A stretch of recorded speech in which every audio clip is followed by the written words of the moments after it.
thank you so much for your time, Rolf, and I'm quite excited to have you on the show. I've been meaning to have you on because I think the whole VFX scene and the matchmove artists and myself just would love to hear about your story behind the creation of 3DEqualizer and the Science D Vision Company. Okay. So yeah, so if you're happy to just would you able to just tell us a bit about yourself and maybe your background and what your role is at Science Division? Okay. Um, it's a little bit difficult to think about how to where to start. Actually, Okay. I think to understand the complete story behind it, you must understand. I was born in 1968, and when I was a teenager, around the end of the 70s, beginning of the 80s, there was some sort of, or there was some sort of home computer scene going on, and it is extremely different, or it was extremely different to the situation you have today. There was no internet, and computers had no floppy disks or hard drives or whatever. It was a Yeah. totally different situation. And Mm. many people in the scene at that time, they started to program because that was more or less the only thing you could do with a computer at that time. And Sure. so that's how I came into the whole programming business, let's say. So I started Mm. at around 12 or so. And yeah, I met my partner at that time, and we were starting to work on Commodore hardware and so on, also C 64 and VC20, so the predecessor to Mm. C64. So it's very long time ago. Um, Yeah, sure, yeah. and at that time we were mostly interested in game programming and stuff like that, but also computer graphics was on our interest, definitely, but Yeah. the computers were not powerful enough to do something like this. So it took about a few more years until the Amiga computer from Commodore came out, and that actually was the starting point for our career, let's say, because we started when it came Right. out in 1987. Um, we started to develop rendering, ray tracing, 3D animation programs, and stuff like that. That was, yeah, the most interesting stuff at that time for if you're working on Yeah. Amiga computers. And at that time, yeah, we were building the foundation of our capabilities today, because we learned so many things about 3D graphics and especially mathematical backgrounds and stuff like that. And yeah, it was very exciting because, for example, to render an animation at that time with such a low-powered computer like an Amiga, you would wait about, I don't know, maybe 4 weeks or so for a Right. 3D for a 30 frame animation, low res animation of something. So it was Right. crazy at that time. Yeah. Yeah. Um, but nevertheless, we were quite interested in this field. And so in the beginning of the 90s, the computers became more powerful. And then for some reason, we got the opportunity to develop CG commercials and also CG music videos for the techno scene in Germany then. And we founded, actually, I founded a small company with a few friends of mine. here locally in Dortmund. And yeah, we were basically developing stuff like that. CG commercials, CG music videos and stuff like that. And the company progressed a little bit, and our customers started to ask if we could integrate CG animation or CG graphics into live action footage. And at that time, we realized that there was not a clever solution for this. There wasn't actually at that time. You could hire a motion control studio, for example, in Frankfurt for unbelievable money, let's say. But that Of was course. not an option for a small company like us. So we had to Yeah. think about it and try to find other solutions. And at that time, I realized that there was no solution for this. And so I founded a new company with my old friend from the 80s, let's say, Uwe. And we spent, let's say, it was 1996. We spent the whole year 1996 to develop the first version of 3DEqualizer. And Right. well, the rest is history. Let's say would have never imagined that we would be in the position like we are today, 25 Yeah. years or so ago, or more than 25 years actually. Yeah, quite amazing stuff. Yeah. Yeah. Yeah. It's incredible. Yeah. So yeah, how did you come up with the name, and what does it mean to you? The name of the company or the name of the product? Of the product? Yeah, 3D Equalizer. Um, Actually, I don't know. Equalizer it's just a cool name. It sounds cool, and a Yeah. little bit it represents something to adjust something to each other, to equalize something, Yeah. equalize CG graphics to live action footage or so. That's everything. Yeah. That's all behind it. Nothing special. Yeah. Sure. Yeah. We are a very Yeah. small company, so Yeah. we have to work very efficiently. I think it took us about 3 or 5 minutes or so to come up with the name, and so Right. Yeah. Amazing. So how difficult was it at that time to find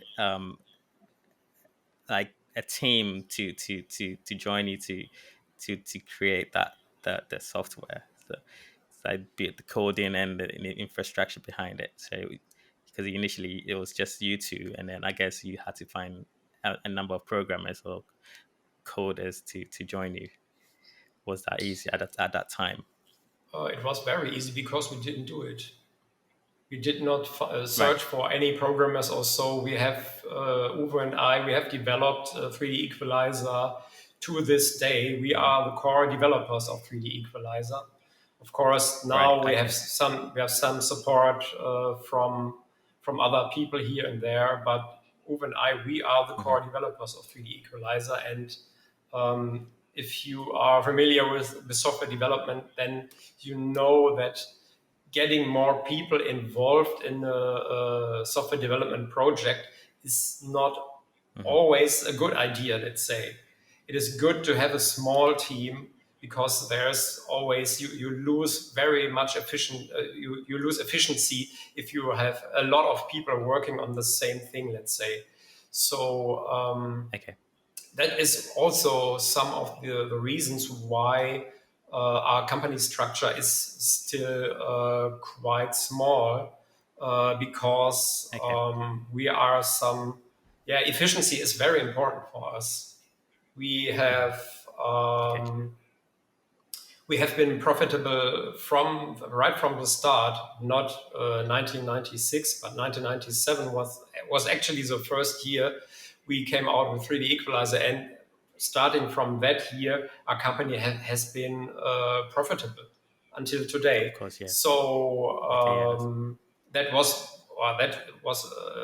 a very important point for us, Mhm. and so it is necessary to Yeah. Keep doing what um, you're doing, I guess. absolutely, yeah, Yeah. to manage our resources, our available resources very carefully. So Hmm. Yeah. that's it. So Yeah. to come to your original question, it was not Mhm. necessary to find any people Right. because we didn't have any intention to. It Okay. was more or less necessary in the during the course of the company to find Hmm. more people to support us in terms of sales and let's say office resources and something like that. That was much more important, and also to have contact to reseller companies around the world to make 3DE. Um, yeah, to make it known to the public, let's say, known to the industry, known Of to course, yeah. the artists, and also to Yeah. visual effects companies and so on. Hmm. So, yeah. Of course, yeah. Yeah. Yeah, sure. Yeah, just before I ask you a bit more about the company and the software, I'm just a bit curious about why or how you went into animation. So basically, you started off with interest in coding at the time because that's what you could only do. So I'm just curious how you pivoted or found the interest to start that for initial company to do animation to service the local community at that time. Um, you mean while we were starting to develop 3D animation and rendering software in the 80s? It's that what Yeah, you mentioned. because Okay. yeah, yes, yeah, because I guess I was just curious about, because as someone that was interested in coding, I would have expected one to just continue coding or maybe like go into web design or go into something else. But I'm just curious how, yeah, you found you Web pivoted design. or you use those, yeah, you use those skills into like the Okay. animation and Yeah, animation. Yeah. as I said in the beginning or in the end of the 80s, there was no internet. Hmm. There were no web design or Okay, of something course. like that. And Right. so many people working in with computers at that time were more or less isolated groups of Hmm. people who were maybe working for themselves, or okay, you could post your stuff in magazines or something like that, but who cares? Hmm. um, there was some sort of scene of some demo scene, let's say, and the initial starting point for us was there was a demo floating around in the Amiga network, let's say, of Hmm. some little guy which was completely constructed out of spheres, and he was juggling some mirror spheres in a cycled animation. And this was a 3D rendered animation, a ray tracing demo at that time. Hmm. And yeah, we thought, okay, these people have done this with Amiga hardware, so we can do this on our own as well. Okay. Um, my partner Uwe is very interested and very skilled in mathematics, obviously, Hmm. and he developed the first ray tracer for us, let's say. And my main interest comes more from the user interface standpoint. So Hmm. my responsibility was at that time to develop a 3D modeling and animation software package, which Okay. was quite challenging Okay, I for can imagine. quite low powerful machines like Amigas and so on. Hmm. But But it was funny. In hindsight, it was clear to us. We had at that time, at the end of the 80s, we had a small rendering animation package ready on the Amiga, running on the Amiga, while other Yeah. programs like, for example, Softimage. Do you know what Softimage Okay. is? Okay, yeah. Yes, I used it in. Yeah. Okay, you know. But sometimes so programs like Hmm. Softimage weren't available at that time, basically. Yeah. Okay. They came later, or maybe they have been Okay. developed at the same time in parallel, let's say. But so Okay. from we were kind of unknown pioneers of 3D graphics at that time in a very very Okay. small and limited area. Of course, nobody knew us, Hmm. but Yeah. nevertheless, it was the fact.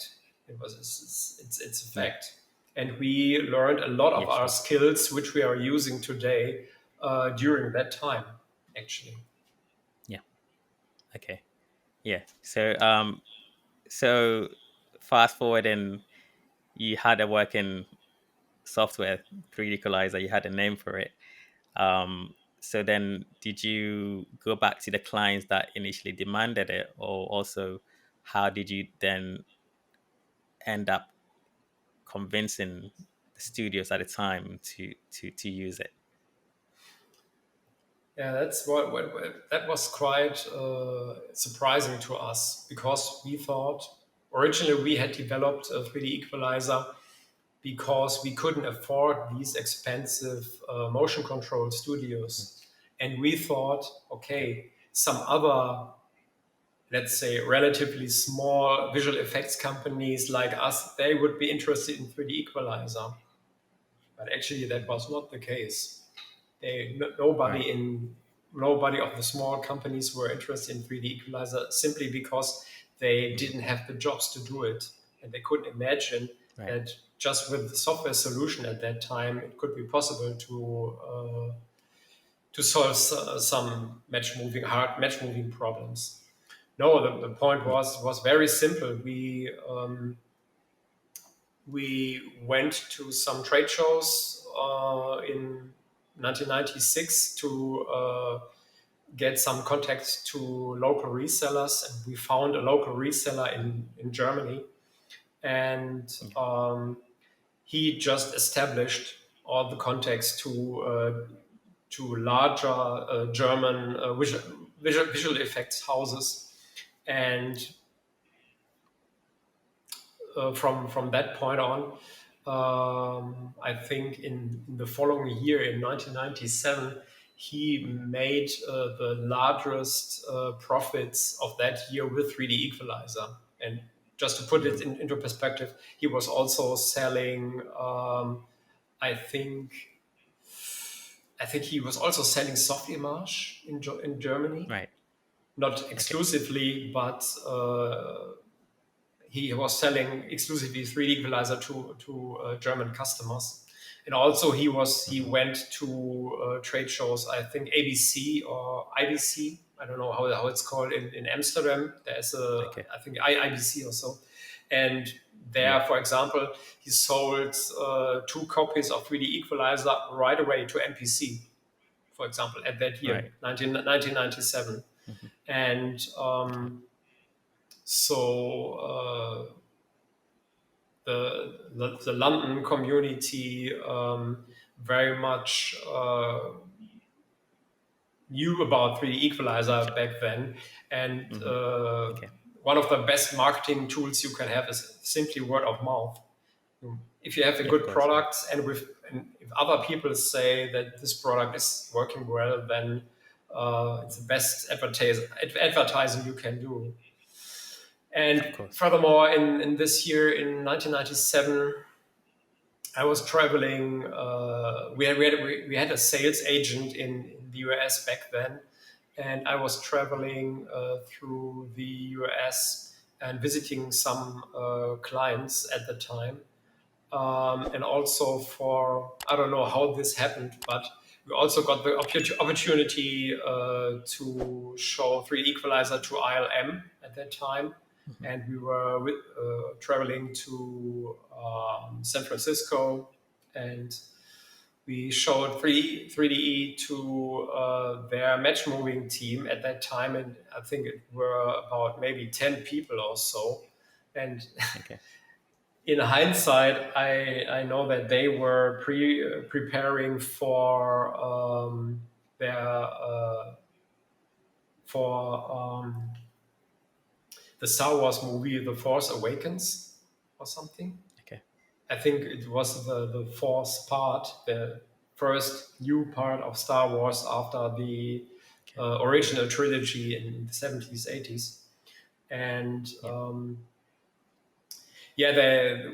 we had a small demo of a girl walking towards the camera, turning her head a little bit around, and we tracked something to her head very easily. Today it's simple. Right. It took you Yeah. just 100 frames or so, and at that time it took about maybe half an hour or so to track her head movement properly.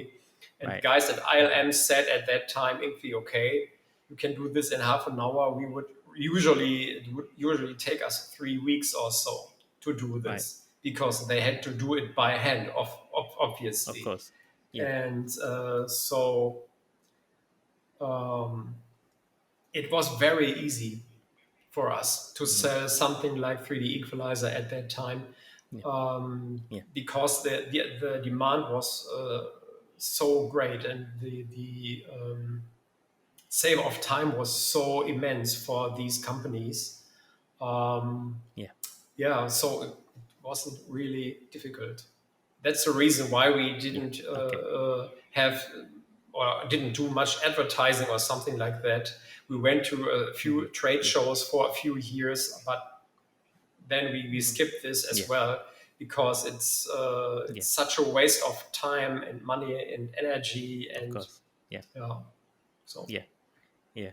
I mean, you guys still don't do much advertising. It's just no. pretty much I guess you don't really need to right now. So I don't know, actually. We are no marketing experts. We are software developers, let's say. We are technicians, yeah. no marketing people. Yeah. And Of course. Yeah. so maybe it would be better for us to do some more advertising, but Yeah. who cares? Yeah. So software speaks. Yeah. Yeah. Yeah. So yeah.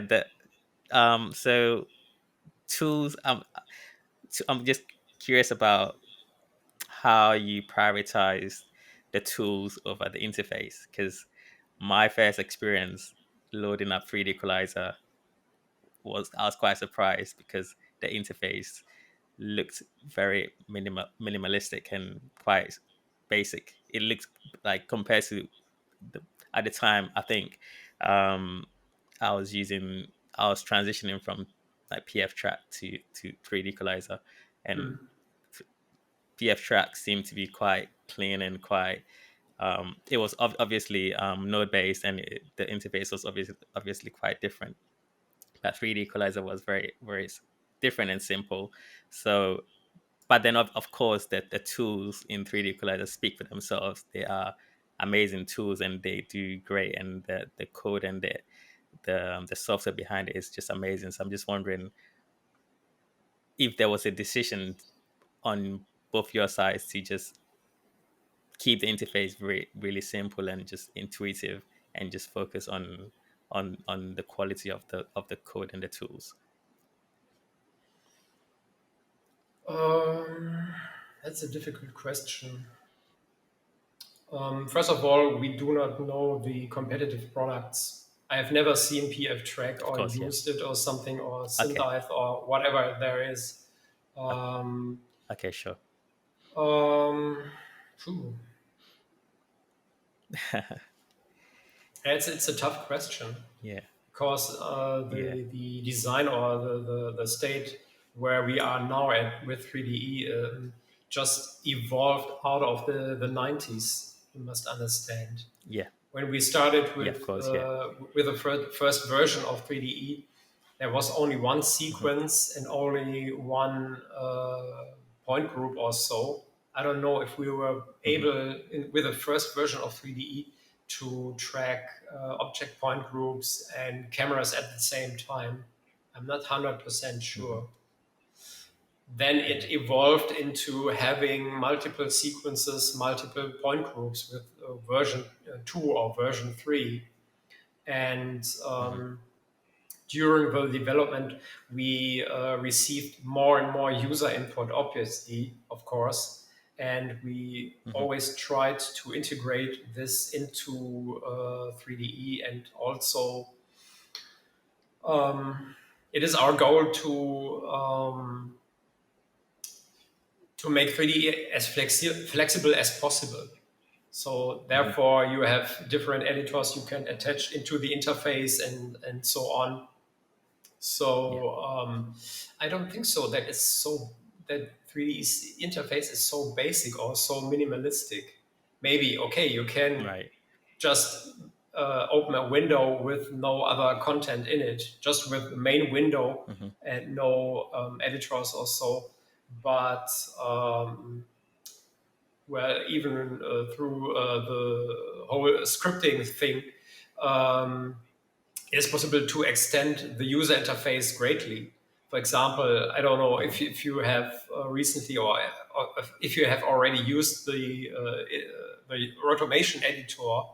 This is a whole scripted editor, the whole thing.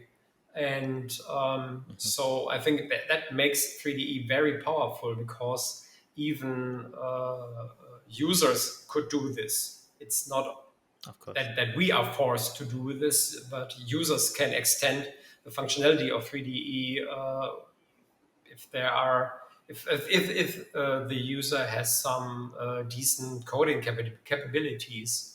And that's, Yes. I think, what is very important about 3DE, that it can be Yeah, sure. extended. And sure, the core functionality is important, of course. Yeah, Yeah, sure. Yeah. that's it. Yeah. Yeah. How do you feel about playing such a major role in almost, I guess, almost every film that comes out? I mean, since the existence of 3D, I guess, obviously, of course, jumping over into to the point where almost the big studios were using, and then the word of mouth was spreading. I guess since then, almost every film, or a lot of them at least, have been done through 3DEqualizer. So I'm just wondering how you feel about just playing such a major role. Well, we earned it. Of No, course, yeah, no, of no. course, yeah, Yeah, interesting question. I guess we have no time to think about something like this. of course, yeah, yeah, of So course. we are That's always quite yeah, busy, and we yeah, always try yeah, of course, to please the needs for our customers. For example, um, about 10, 15 years ago, we had to integrate stereoscopic tracking into 3DE because of at that time, yeah, a little movie like Avatar or so. They came yeah, up with stereoscopic, with real stereoscopic cameras, and yeah, then we had to integrate features like this into it. And also, what is very important is our investment in lens distortion, for example.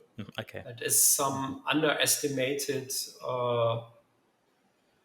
thing which maybe competitors are not so good at, for whatever reason. right, I don't know why. Because it is such an important thing to get your distortion right in a match moving project. If yes, you fuck this up, then you have a big yeah, problem. You have a big problem, yeah, obviously. And I can tell you, we have been working on a new version of 3DEqualizer during the last 1.5 years or so. And we hope that we would have been released it before this interview, but unfortunately we didn't make it. okay, But it will only take a few more weeks that the software is ready and so on. But we are still working on documentation and tutorials and something like that. Um, okay, And we have added another quite extensive distortion update to this version because of Okay. some problems which turn out of some new lenses who have been used in the industry, which turned out to be some quite troublesome. And so we were Hmm. forced to update 3DE in order to make it possible to work with such lenses. And Okay. Yeah. yeah, that is, I think, our main our main thing. We are still at the forefront of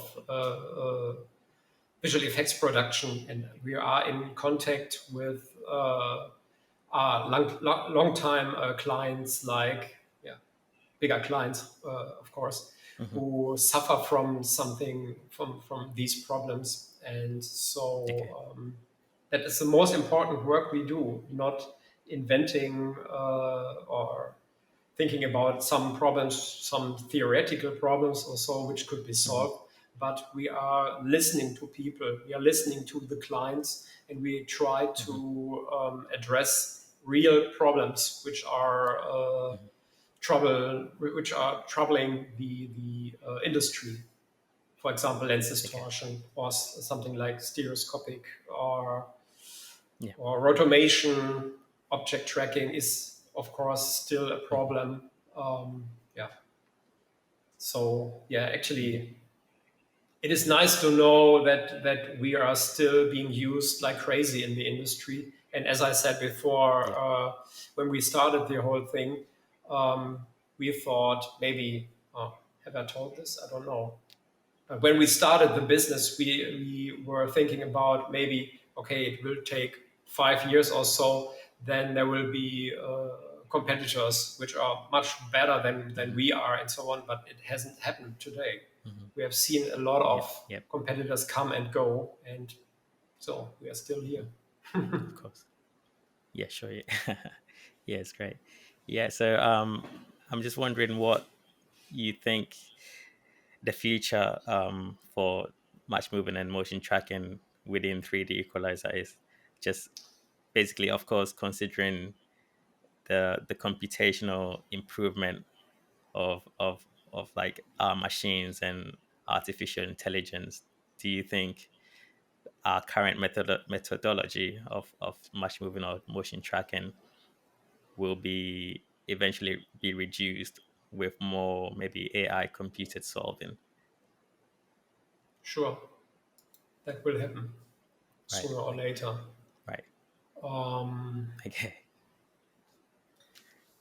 it's difficult to say when it will happen, and but it's exactly as you say. Artificial intelligence is one of the most important developments of the last maybe 10 years or so. And it will be used in scary fashion in the future in many businesses. And the visual effects Hmm. or 3D industry will be no exception. Um, when it will be available in 3DE or in match moving software in general is hard to tell. It's hard to say. Um, Okay. yeah. And as I said, I cannot I cannot much talk about our future plans. Of course, Of course. yeah, Yeah. Yeah. Of it course. is Yeah. interesting, and So it will definitely be available sooner or later. okay. So In which form?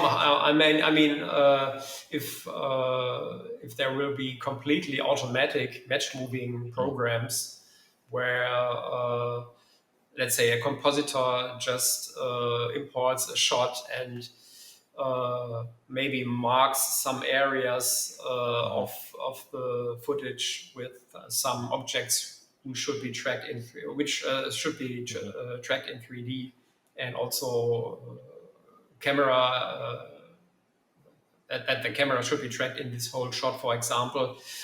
In which form this will be available in the future, I cannot tell.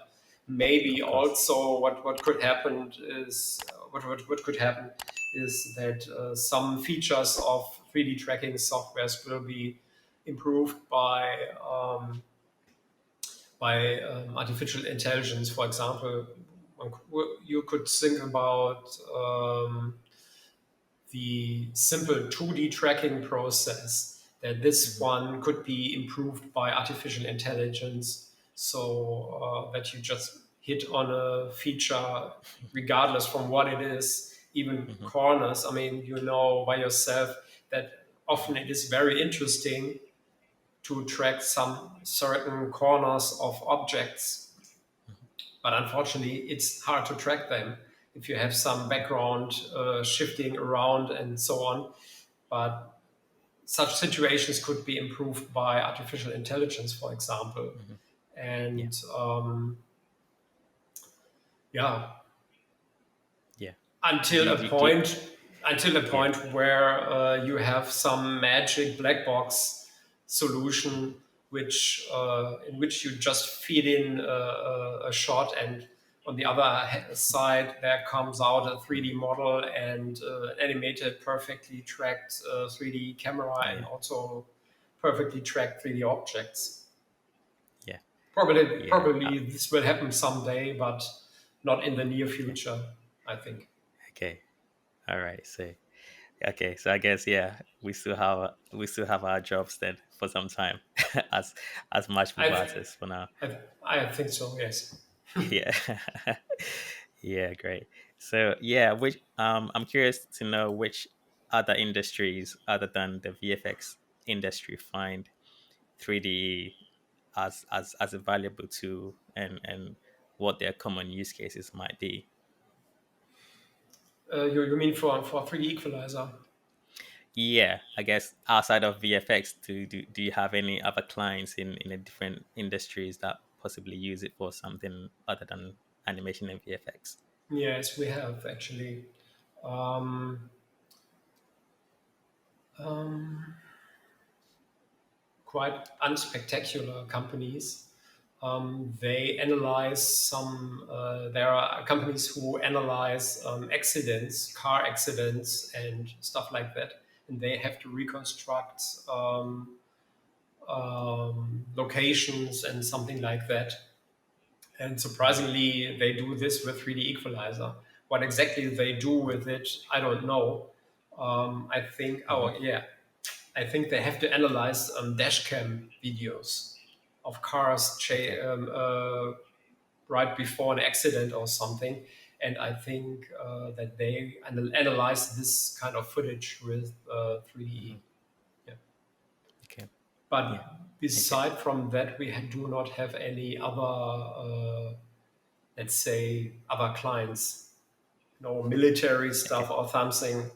We have been in Yeah. touch, Sure. or let's say, some large US military companies have been in touch with us Hmm. years ago for some reason. I don't know exactly, but Hmm. well, our our country's history forbids a little bit that we work for some military stuff. So we, for ourselves, didn't want to use in this industry.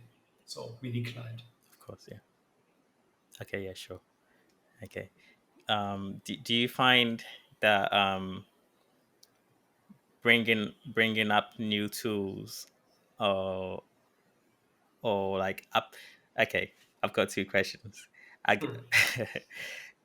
is it easier now to bring new tools into 3D Equalizer compared to when you first started? Because I guess when you first started, it might have been much more tricky to decide or to know which tools or which features to start off with, um, or as well as to complement each other to in order to solve to make a solve. So I guess that it must have been much difficult at the beginning, and I guess it's easier now to bring up tools because you already have the base. Would that be the case? Um, it is easier now to integrate new tools because the foundation of 3DE of 3DEqualizer version 4 is better than the predecessors, because the Okay. predecessors were developed on SGI platform, Silicon Graphics platform, and Okay. this was quite a bad decision at the starting time. So back in the 90s, and it uh, was like pulling some concrete blocks behind us all the time. And Mhm. then um, around 2007 or so, we decided we had to rebuild 3DE completely from scratch. And that's actually what 3DE version 4 now is. Mhm. And the internal structure of 3DE4 is quite good, so that it can be easily um, extended with new features. And also now the Python scripting interface makes it so easy to extend its functionality. And also, if, for example, some clients have some problems with this and that or so, we very often can solve these problems just through scripting. And also, Yeah. yeah, that is very, very powerful and makes it very easy Yeah. to extend 3DE. As I said, for example, something Okay. like the Rotomation editor has been scripted. Mhm. I don't know, maybe 98% or so. It's just a script. There are a few core functions which are C++, but the most part is just scripted. And Right. Okay. this makes it very easy to extend functionality. But also, what you questioned, of course, we have much more, much deeper contact to the actual industry as in the beginning. In the beginning, we had not many clients, and so it was we had to learn a lot. But now we are Mhm. quite experienced in this field, so it makes things much easier for us, of course. So Yeah. Yeah. Sure. Yeah. Um. I'm not sure if my next question is relevant. I think we may have touched on a bit of it, but I was I was wondering why you think 3D became the industry standard for the film industry. Phew, I can only speculate. Um, One reason certainly was that we were the first real commercial 3D tracking software at that time. And also, we were the first software or match moving software which provided survey free calculation. There were a few tools out there before 3DE, but they were all based survey based, and yeah, this often makes it very difficult to do or to finish a job, of course. And having the Yeah. ability to work survey free was one key thing of 3DE. And also, Mhm. after we released 3D Equalizer, it took, I'm not quite sure how many years, but it took a few years before the first real competitor was released. I guess it was Mhm. Maya Live. I don't know exactly, so Okay. many years ago. So we had Mhm. some head start, let's say, and Mhm. in the first 3 4 years, we were able to win a lot of high end customers. As I said, MPC bought the first two licenses in 1997, for Mhm. example, and Yeah. other big companies did that as well at that time. And another reason, I think, is that we also concentrated on the enterprise visual effects market. We were always trying to solve tough problems, like, for example, stuff like lens breathing in complex anamorphic cameras, for example, was quite a nasty problem. Also, lens distortion in anamorphic cameras is also a very, very difficult problem. And we spent a lot of time and effort to get this right. And I think we have done a good job. And these kind of Yeah. features, for example, are important for large film productions. And Mhm. as I said, I don't know. I have no idea what the competitors are doing, but I guess they are not so good in some of these fields. Let's put it that way. Okay. Yeah. Yeah. Yeah. Sure. Yeah. Yeah. What would you say your best wins are since embarking on this journey? Our best wins. Ooh. Yeah. It's- Ooh. Difficult question. Hmm. I think. Do you know that we won an Academy Award for 3D Equalizer? We won an um. Academy um. Award for the Equalizer maybe Okay. 20 years ago or so. That was Okay. quite good for us, of course, because yeah, it Okay. was very easy to do some marketing with this, Mhm. and we got a lot of attention at that time. But on the Okay. other hand, at that time, we got this Academy Award for 3DE because at that time, beginning of the the century. Um, at that time, there were over 100 movie productions already using or had already used 3DE for their work. And that was one of the reasons Mhm. because we received the Academy Award.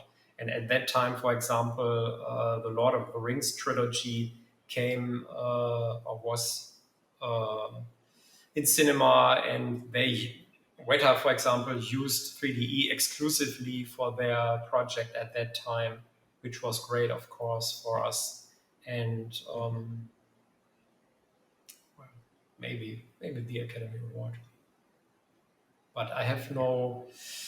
Well, we do not sit in Okay. the evening and talk to each other and asking such questions to us. It has become Yeah. very quickly. It has become Mhm. the regular thing for us Okay. Yeah. to realize Of that course. Yeah. 3D has been used in the Lord of the Rings or in Avatar or in this and that and Mhm.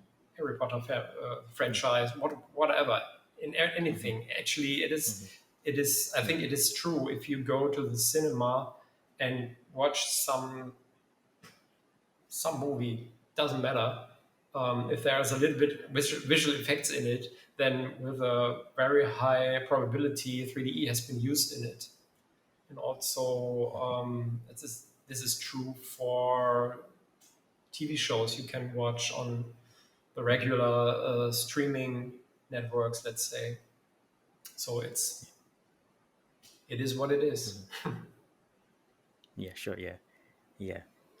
Yeah. So what keeps you going after all these years, just keeping on continuing to churn up updates and new tools and innovating is just what keeps you going. I don't know. Mhm. Yeah, it's Guess part I of you, I guess. guess It's part of yeah, you. it's part of us, of course, sure, but also Yeah. we have some responsibility for our customers.